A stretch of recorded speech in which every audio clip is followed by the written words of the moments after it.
अस्सलाम वालेकुम। मैं हूं हकीम हसन बिन सुल्तान भट्टी और आज हम बात करेंगे कि नए साल 2025 में और आने वाली ज़िंदगी में हमें क्या करना चाहिए और कैसे करना चाहिए और हमारी सोच क्या होनी चाहिए। तो जैसा कि आप जानते हैं कि गुज़रे हुए कल पर हमारा अख्तियार नहीं रहा, आने वाले कल का एतबार नहीं है, तो जीने और कुछ करके दिखाने के लिए सिर्फ़ लम्हे मौजूद हमारी दस्तरस, हमारी झोली, हमारी पोटली में है। अगर उसका भी इदराक और दुरुस्त सिमत में इस्तेमाल ना किया जाए तो ये भी धीरे धीरे अख्तियार की मट्ठी से रेत की मानंद सरकता हुआ गुज़श्ता कल बन जाएगा। लम्हे, पल, सेकंड, मिनट, घंटे, दिन, रात, हफ्ते, महीने और साल अपनी मर्ज़ी और अपने मुकर्ररा शुदा हिसाब किताब से बदलते रहते हैं। ना गुज़रने वाले को रोक सकते हैं, ना आने वाले में हमारी मर्ज़ी का कोई दखल है।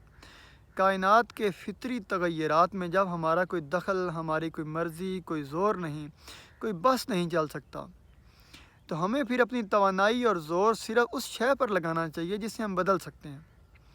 हम जिसका पहले से अच्छा और बेहतरीन अपडेटेड वर्जन बन सकते हों, जिस पर अख्तियार और एतबार हो, तो वो कौन है? वो हम खुद हैं। हम अपने आप को बदलने पर कादर हैं। हम अपना बेहतरीन वर्जन और मॉडल बना सकते हैं। हमारी खुद पर की गई मेहनत, खुद को दी गई तवज्जो और खुद से की गई मोहब्बत कभी भी रायगां नहीं जाती। इस ख्याल और यकीन के साथ शुरुआत कीजिए कि हर हाल में सफ़र जारी रखना है। यहाँ मुस्तकिल ठिकाना किसी का भी नहीं है। जहाँ हम किसी जद्दोजहद के बाद पहुँच पाते हैं, तो वो मंजिल दरअसल मंजिल नहीं, बल्कि काफ़िले का मुख्तसर वक्त के लिए पड़ाव करने का मकाम होता है। वहाँ से फिर एक नया ताज़ा दम सफ़र शुरू हो जाता है और इसी तरह कायनात और इसकी हर चीज़ अपने असल और अपनी इंतहा की तरफ हर वक्त हरकत में रहती है।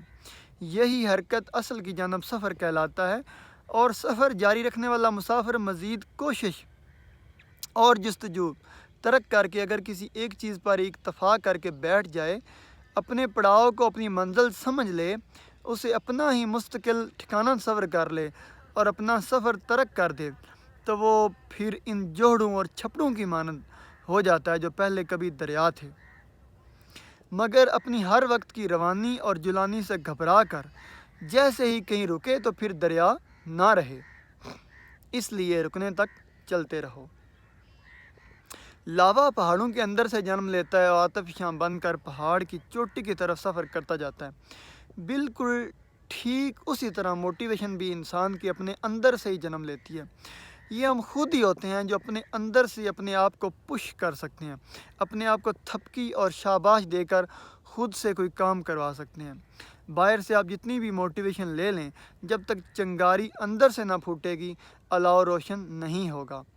इसी तरह अगर कोई अपने अंदर की आवाज़ नहीं सुन सकता, तो इसके लिए बाहर से आने वाली तमाम आवाज़ें महज शोर जैसी हैं।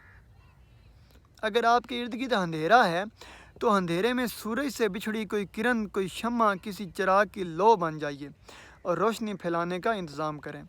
और अगर चिराग नहीं बन सकते, तो वो आईना ज़रूर बन जाएं, जो चिराग की रोशनी को मुनक्कस करके दूर उन कोनों खदरों तक पहुंचाता है जहां सूरज, चाँद और चिराग की रोशनी नहीं पहुंचती। मेरे अज़ीज़ दोस्तों, चलते रहो और हर हाल में दुरुस्त सिमत में अपना सफ़र जारी रखो। ये थी तहरीर तौकीर भुमला साहब की, जो मैंने आपको पेश की। आपको क्या लगता है कि सफ़र हमेशा जारी रखना चाहिए, नहीं रुकना चाहिए, और ना रुकने के क्या फ़वाइद होंगे, ये आप ज़रूर बताइएगा। अल्लाह हाफ़िज़।